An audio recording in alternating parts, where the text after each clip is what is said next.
Hello everyone, আসসালামু আলাইকুম। সেলজুন YouTube channel ও পেজের পক্ষ থেকে সবাইকে আন্তরিক শুভেচ্ছা অভিনন্দন।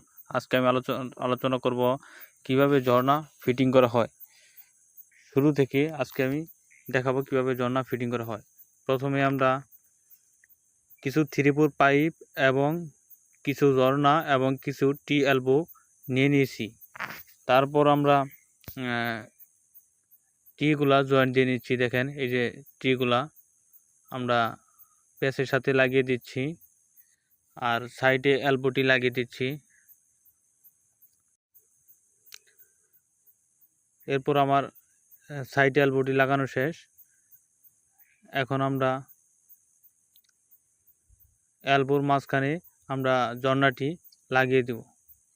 এই দেখেন ঝর্ণাটি প্যাচ লাগিয়ে এটি ফিটিং করা হচ্ছে।